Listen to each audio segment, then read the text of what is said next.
Hello everyone, हमारे channel पे आप सबका स्वागत है। कैसे हैं आप लोग? आई होप अच्छे होंगे, आपकी पढ़ाई अच्छी चल रही होगी।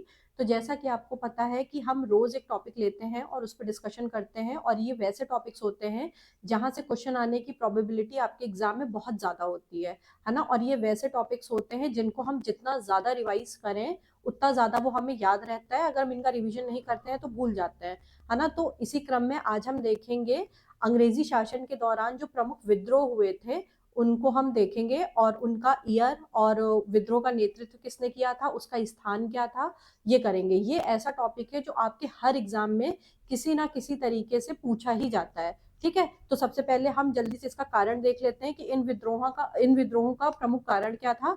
तो कारण था आर्थिक शोषण, जनजातीय हस्तक्षेप, धार्मिक और सामाजिक हस्तक्षेप। तो जैसा कि आपको पता है कि अंग्रेजी शासन ने बहुत ज्यादा हस्तक्षेप किया था और आर्थिक शोषण बहुत ज्यादा किया था, चाहे वो जनजाति हो, चाहे किसान हो, चाहे सामान्य वर्ग हो। इन सबका अंग्रेजों ने बहुत ज्यादा शोषण किया था, जिसके विरोध में ये सारे आंदोलन हुए थे या विद्रोह हुए थे।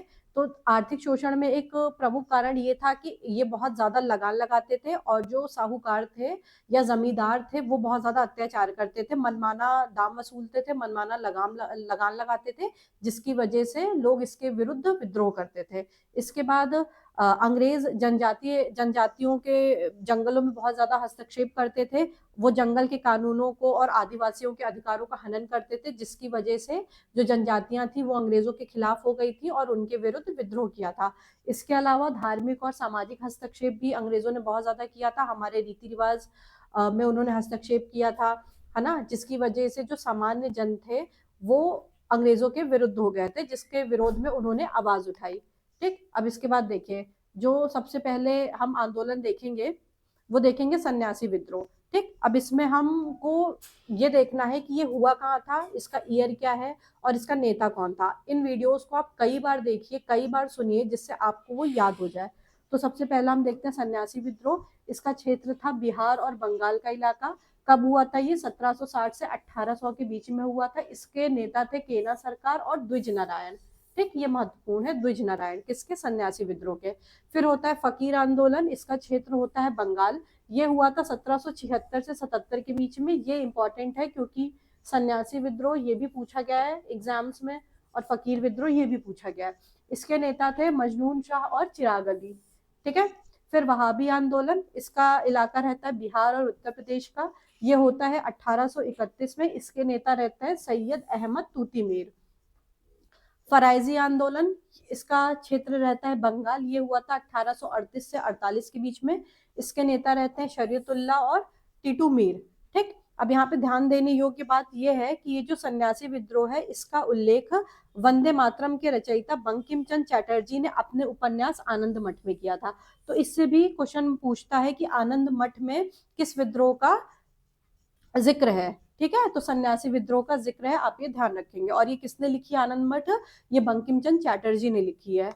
आगे बढ़ते हैं। अब देखिए कुछ और विद्रोह, जैसे वेलुथम्पी विद्रोह। ये कहाँ हुआ था? त्रावणकोर में। कब हुआ था? 1808 से 1809 के मध्य हुआ था। इसके नेता कौन थे? मेलुथम्पी थे। ठीक है, ध्यान रखेंगे। ये त्रावणकोर कौन सा एरिया है? कमेंट करके बताइए। इसके बाद पाइक विद्रोह हुआ था। इसका क्षेत्र उड़ीसा था। ये हुआ था 1817 से 1825 के बीच में। इसके नेता थे बख्शी जगबंधु। फिर पॉलीगिर विद्रोह। ठीक है, पॉलीगरो का विद्रोह था। ये हुआ था तमिलनाडु में। इसका समय क्या था? 1799 से 1801, और इसके नेता थे वीपी कट्टावामन। ठीक है, ये ध्यान रखेंगे। फिर रंगपुर विद्रोह। रंगपुर विद्रोह कहाँ पे हुआ था? ये रंगपुर और दिनाजपुर में हुआ था 1783 में। इसके नेता थे धीरज नारायण। ठीक, ये सब इंपॉर्टेंट है, जितने भी स्लाइड में लिखे हुए ये सब इंपॉर्टेंट है। ठीक है, तो ध्यान दीजिएगा इस पे। आगे बढ़ते हैं। अब और कुछ जनजातीय विद्रोह देख लेते हैं, जैसे कि एक चुआर विद्रोह हुआ था। ठीक है, चुआर विद्रोह हुआ था 1769 से 1809 के बीच में। देखिए, ये ऐसा नहीं था कि किसी एक साल खत्म हुआ और किसी एक साल में शुरू हुआ और एक साल में ही खत्म हो गई। ये सब विद्रोह ऐसे थे जो ज्यादा समय तक ऐसे चलते रहते थे। ठीक है, तो आप ये ध्यान रखेंगे, क्योंकि इसकी कोई एक एग्जैक्ट डेट या एग्जैक्ट ईयर नहीं होता। जैसे कि 1769 से 1809 के बीच में ही चलता रहा। ये हुआ था बांकुड़ा बंगाल में। इसके नेता जगन्नाथ सिंह थे, मंगल सिंह थे, दुर्जन सिंह थे और रानी शिरोमणि थी। फिर पहाड़िया विद्रोह हुआ था 1772 से 82 के बीच में। ये झारखंड का पहला जनजातीय विद्रोह था और इसके नेता थे रमना आहरी और रानी सर्वेश्वरी। ठीक है। फिर चेरो विद्रोह 1800 में हुआ था झारखंड के पलामू में, इसके नेता भूषण सिंह थे। कोल विद्रोह 1831 से 32 में हुआ था छोटा नागपुर में, इसके नेता बुद्धू भगत थे। ये इंपॉर्टेंट है आपके लिए, ये कई एग्जाम से पूछा जा चुका है। फिर भूमिज विद्रोह हुआ था 1832 में झारखंड रांची में, और इसको क्या बोला जाता था, गंगा नारायण का हंगामा भी बोला जाता था इस विद्रोह को। आगे बढ़ते हैं। बिरसा मुंडा यानी कि मुंडा विद्रोह, ये कब हुआ था, 1899 से 1900 के बीच में। और जो बिरसा मुंडा थे इनका जन्म हुआ था 15 नवंबर 1875 को। ठीक है। और 1895 में बिरसा ने अपने आप को ईश्वर का दूत घोषित कर दिया था। ठीक। तो इसमें मेनली आप ये याद रखेंगे कि मुंडा विद्रोह कब हुआ था। ठीक है। मुंडा विद्रोह हुआ था 1899 से 19 के बीच में। फिर कंद विद्रोह हुआ था 1837 में। ठीक है। स्थान क्या था इसका, उड़ीसा थे। इसका नेता थे चक्र बिश्नोई। मुख्य कारण था उड़ीसा के कंद आदिवासियों के बीच प्रचलित मारिया प्रथा, जिसमें क्या होता था, मानव की बलि दी जाती थी। ठीक। इस पर अंग्रेजों द्वारा रोक लगाना, ठीक है, इसके विरोध में ये विद्रोह हुआ था। इसके अलावा नील विद्रोह, ये बंगाल और बिहार में 1854 से 62 के बीच हुआ था। इसके नेता तिरुत सिंह थे। नील आंदोलन बंगाल में हुआ था 1859 से 60 के बीच में, इसके नेता दिगंबर थे। फिर पाबना विद्रोह, पाबना बंगाल में हुआ था 1873 से 76 के बीच, इसके नेता ईशान चंद्र राय और शंभूपाल थे। ठीक है। अब और देख लेते हैं, जैसे दक्कन विद्रोह, ये हुआ था 1874 से 75 के बीच में, कहाँ पे, महाराष्ट्र में। ये सब इंपॉर्टेंट है, आप ये ध्यान रखेंगे। ठीक। और ये क्यों हुआ था, मेनली ये हुआ था, एक घटना हुई थी 12 मई 1875 को बम्बई प्रेसिडेंसी के सूपा गांव में। किसानों ने साहूकारों पर हमले किए और अकाउंट्स बुक जला दी, बही खाते जला दिए थे। ठीक है। इसके बाद भील विद्रोह हुआ था, ये इंपॉर्टेंट है आपके लिए। ये हुआ था 1825 से 31 के बीच में पश्चिमी घाट एरिया पे, और इसके नेता थे सेवरम। फिर रामोसी विद्रोह पश्चिमी घाट में 1822 से 29 के बीच में हुआ था, इसके नेता थे चित्तर सिंह। ठीक। इसके अलावा अहोम विद्रोह असम में हुआ था 1828 में, इसके नेता गोमधर कुंवर थे। खासी विद्रोह असम में हुआ था 1833 में, जिसके नेता तीरथ सिंह थे।